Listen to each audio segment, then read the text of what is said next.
بسم اللہ الرحمن الرحیم۔ ایپیسوڈ کے آغاز میں سعد خاتون گنجا کو اپنے پاس بلاتی ہے۔ سعد خاتون گنجا خاتون سے پوچھتی ہے کہ میں نے تمہیں ایک ذمہ داری دی تھی، کیا تم نے وہ پوری کی ہے؟ تو گنجا خاتون کہتی ہے کہ نہیں۔ سعد خاتون مڑ کر گنجا خاتون کو تھپڑ مارتی ہے۔ سعد خاتون کہتی ہے کہ تم نے میری آنکھوں میں دیکھ کر دوسری بار جھوٹ بولا ہے۔ میں نے تم سے کہا تھا کہ علاء الدین کو اپنا عاشق بنا، اور تم نے کیا کیا؟ اس شخص کو ٹکرا دیا جس نے تم سے اپنی محبت کا اظہار کیا تھا۔ جب سب کچھ ہماری مرضی کے مطابق چل رہا تھا تو پھر تم نے ایسا کیوں کیا؟ گنجا کہتی ہے کہ والدہ، آپ کو یہ سب کیسے معلوم ہوا؟ کیا آپ نے میری جاسوسی کی تھی؟ سعد خاتون کہتی ہے کہ تم نے مجھ سے جھوٹ بولا۔ گنجا کہتی ہے تو پھر آپ کو میرے جھوٹ کی وجہ بھی معلوم ہوگی۔ سعد خاتون کہتی ہے کہ میں جانتی ہوں کہ تمہیں علاء الدین سے محبت ہو گئی ہے۔ یہ سن کر گنجا خاتون رونے لگتی ہے اور کہتی ہے کہ مجھے کسی نے نہیں سمجھا، آپ نے بھی مجھے نہیں سمجھا والدہ۔ سعد خاتون کہتی ہے کہ گنجا، تم نے میرے لیے اب کوئی چارہ نہیں چھوڑا۔ گنجا، اب وہی ہوگا جو میں چاہوں گی۔ اور یہ کہہ کر سعد خاتون باہر چلی جاتی ہیں۔ دوسری طرف عثمان بے کا ایک قافلہ جنگل سے گزر رہا تھا اور دو بازدینی سپاہی ان کو چھپ کر دیکھ رہے تھے۔ ایک سپاہی دوسرے سپاہی کو کہتا ہے کہ فوراً جاؤ اور استاد گرا کو خبر کرو، تو وہ سپاہی وہاں سے چلا جاتا ہے۔ اسی طرح ایک خفیہ جگہ پر استاد گرا کہہ رہا تھا کہ عثمان اپنی حد سے بہت آگے گزر چکا ہے۔ وہاں پر کالا جلس بھی اس کے ساتھ موجود تھا۔ استاد گرا کہتا ہے کہ عثمان خود کو ناقابل شکست سمجھتا ہے، میں اسے یعنی شہر میں سب کے ساتھ جلا دوں گا اور اسے راکھ کر دوں گا۔ پھر کالا جلس کہتا ہے، جب تم یعنی شہر پر حملہ کرو گے تو میں عثمان کی قرارگاہ پر حملہ کروں گا اور وہاں پر عثمان کا سر قلم کر دوں گا۔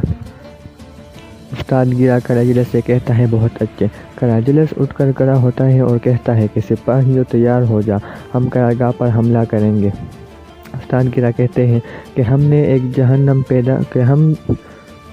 کہ ہماری بنائی جہنم سے پیدا ہوگی ایک جنت، یہ مل کر کریں گے منگول۔ پھر کالا جلس اٹھ کھڑا ہوتا ہے اور کہتا ہے کہ تم جاؤ یعنی شہر پر حملہ کرو اور میں عثمان کی قرارگاہ پر حملہ کروں گا۔ استاد گرا اپنے سپاہیوں سے کہتا ہے کہ ہم وہاں پر ہر جگہ بارود بچھا دیں گے جس سے وہاں پر دھماکہ ہوگا اور پورا یعنی شہر راکھ بن جائے گا۔ اسی دوران وہ سپاہی آتا ہے، اس کو خبر دیتا ہے کہ عثمان بے کا قافلہ جنگل سے گزر رہا ہے۔ یہ سن کر استاد گرا بہت خوش ہو جاتا ہے اور کہتا ہے کہ سب کچھ ہماری چال کے مطابق ہو رہا ہے۔ دوسری طرف عثمان بے یعنی شہر پہنچ جاتے ہیں۔ اس سے یہ معلوم ہوتا ہے کہ یہ عثمان بے کی ایک چال ہے۔ دوسری طرف بازار میں فاطمہ اپنی والدہ محرم سے پوچھتی ہے کہ کیا حلفیرہ کا رشتہ طے ہو گیا ہوگا؟ محرم اس سے کہتی ہے کہ ایسی باتیں مت کرو۔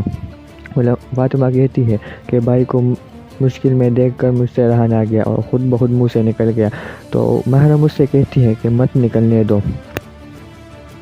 محرم بالا خاتون سے پوچھتی ہے کہ کیا ہوا، تم نے علاء الدین سے بات کی؟ تو اس نے کہا، گنجا خاتون نے بالکل صحیح سنا۔ گنجا نے علاء الدین کو بتایا کہ وہ اس سے محبت نہیں کرتی، لیکن علاء الدین کو یقین نہیں آیا۔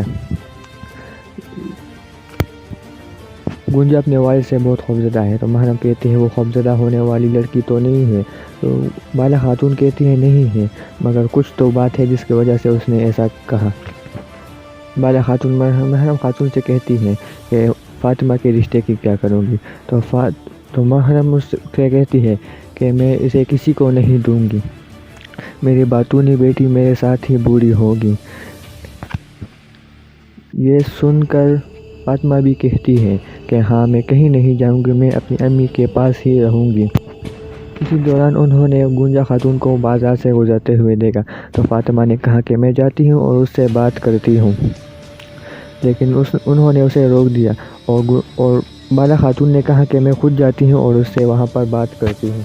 دوسری طرف استاد گرا یعنی شہر پہنچ چکا ہے، کیونکہ اسے خبر ہو گئی تھی کہ عثمان بھی اپنے ساتھیوں کے ساتھ یعنی شہر سے نکل چکے ہیں، لیکن اسے خبر نہیں تھی کہ وہ وہاں پر ہوگا۔ وہاں پر ایک آدمی فقیر کے روپ میں بیٹھا ہوا تھا جو کہ اصل میں عثمان بے کا سپاہی تھا، اور اس نے انہوں کو یعنی استاد گرا کو وہاں پر آتے ہوئے دیکھ لیا، اور جب وہ وہاں سے گزر گئے تو اس نے ایک لال پٹی والا تیر چلایا سب کو معلوم ہوا کہ استاد گرا یہاں پر آ چکا ہے۔ دوسری طرف دیکھا جائے تو بالا خاتون گنجا خاتون سے کہتی ہیں کہ آؤ بیٹی تھوڑی دیر بات کریں، تو وہاں پر ایک طرف ہو جاتی ہیں اور بالا خاتون گنجا خاتون سے کہتی ہے کہ مجھے بتاؤ بیٹی تمہارے دل میں کیا ہے، میں جانتی ہوں کہ تم علاء الدین سے سردار سے محبت کرتی ہو، لیکن گنجا کہتی ہے کہ نہیں، میں مجھ سے محبت نہیں کرتی۔ بالا خاتون کہتی ہے کہ میں جانتی ہوں کہ محبت کیسی ہوتی ہے اور محبت میں دیکھنے والا شخص کس طرح ہوتا ہے، میں جانتی ہوں کہ تم مجھ سے محبت کرتی ہو، تو بتاؤ کیا وجہ ہے جس کی وجہ سے تم نے انکار کیا۔ اگر بڑوں کی وجہ سے ڈر رہی ہو تو یہ معاملہ حل ہو سکتا ہے۔ بالا خاتون گنجا خاتون سے کہتی ہے کہ تمہاری زبان تو اقرار کر رہی ہے، لیکن یہ کہہ کر گنجا خاتون کہتی ہے لیکن کچھ بھی نہیں، اور وہاں سے چلی جاتی ہے۔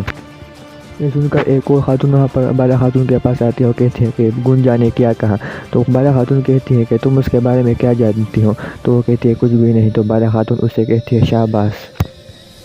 تو دوسری طرف شامل سپاہی اس بھکاری والے روپ کے سپاہی کے پاس آ جاتا ہے، تو وہ اس سے شامل سپاہی کو کہتا ہے کہ وہ خفیہ راستوں کی طرف گئے ہیں۔ یہ سن کر شامل سپاہی اور دوسرے سپاہی بھاگتے ہیں۔ استاد گرا اپنے سپاہیوں سے کہتا ہے کہ محتاط رہو، کیونکہ یہ گلیاں اتنی سنسان کبھی نہیں رہتی۔ اتنے میں اورحان اور اس کے سپاہی استاد گرا کے سامنے آ جاتے ہیں اور پیچھے سے عثمان بے اور اس کے سپاہی آ جاتے ہیں۔ عثمان بے سے کہتے ہیں کہ اب تم کہیں بچ کر نہیں جا سکتے، میں نے تمہیں پکڑ لیا ہے۔ یہ سن کر استاد گرا اور اس کے سپاہی اپنی چادریں ہٹا دیتے ہیں۔ عثمان بے استاد گرا سے کہتے ہیں کہ مجھے تمہاری ہی تلاش تھی، اب تم پکڑے گئے ہو۔ استاد گرا کہتے ہیں ہاں میں پکڑا گیا ہوں۔ عثمان بے کہتے ہیں کہ اب شکار میری مٹھی میں ہے، اب تم کہیں بھی بھاگ نہیں سکتے۔ استاد گرا کہتا ہے کہ میں نے اس شہر کے ہر کونے میں بارود بچھا دیے ہیں، اگر تم سے ہو سکے تو اس شہر کو بچا لو، بہت جلد یہ شہر تباہ ہو جائے گا اور راکھ بن جائے گا۔ عثمان بے مسکراتے ہوئے کہتے ہیں کہ تمہارے سارے سپاہی پکڑے گئے ہیں، اب تم جو کچھ بھی جانتے ہو بتا دو۔ استاد گرا کہتے ہیں کہ میں جو بھی جانتا ہوں وہ خوشی سے بتا دوں گا، لیکن تم آنے والی تباہی کو روک نہیں سکتے۔ استاد گرا عثمان بے سے کہتا ہے کہ تم اس مقام کے مستحق ہو جس پر ابھی تم ہو، لیکن یہ تمہارے راستے کا خاتمہ ہے، اب یہ سرزمین ہماری ہے، تم اس سرزمین سے چلے جاؤ۔ عثمان بے اسے کہتا ہے کہ یہ سرزمین شہیدوں کے خون سے سیراب ہوئی ہے، ہم اس کو اتنی آسانی سے چھوڑنے والے نہیں ہیں۔ استاد گرا عثمان بے کو کہتا ہے کہ یہ ہماری سرزمین ہے۔ اتنے میں ان سب کے درمیان لڑائی شروع ہو جاتی ہے۔ عثمان بے اور استاد گرا کے درمیان لڑائی شروع تھی، اتنے میں عثمان بے نے استاد گرا کو منہ پر ایک زوردار تھپڑ مارا اور استاد گرا نے کہا کہ ابھی لڑائی تو شروع ہوئی ہے، پیچھے ہٹنا منع ہے۔ اس کے بعد دونوں کے درمیان پھر سے لڑائی شروع ہو گئی۔ اس کے بعد عثمان بے نے استاد گرا کی تلوار اس سے گرا دی اور اورحان سے کہا بیٹا جاؤ تم سرحدی بازار کو محفوظ بنا اور میں اس کتے کو دیکھتا ہوں، اور یہ کہہ کر استاد گرا کو اس کی تلوار دے دی اور کہا کہ آؤ چلو پھر سے لڑائی شروع کرتے ہیں۔ دوسری طرف کراجلس قیامگاہ پر حملہ کرنے والا تھا، تو اس کی ساتھی اس سے کہہ رہی تھی کہ ہم آگے کیوں نہیں بڑھ رہے، تو اتنے میں کراجلس نے کہا کہ ذرا صبر کرو، اور اس نے ایک تیر چلایا، وہاں پر ایک رسی کو لگا جس کی وجہ سے وہاں پر ایک جال دکھائی دیا۔ کراجلس نے کہا کہ یہاں پر جال بچا ہوا ہے، اس لیے اب ہم یہاں پر حملہ نہیں کریں گے، ہم کسی دوسرے راستے سے حملہ کریں گے۔ ناظرین آج کی ویڈیو آپ کو کیسی لگی؟ اگر ویڈیو اچھی لگی ہو تو لائک اور سبسکرائب ضرور کیجیے گا۔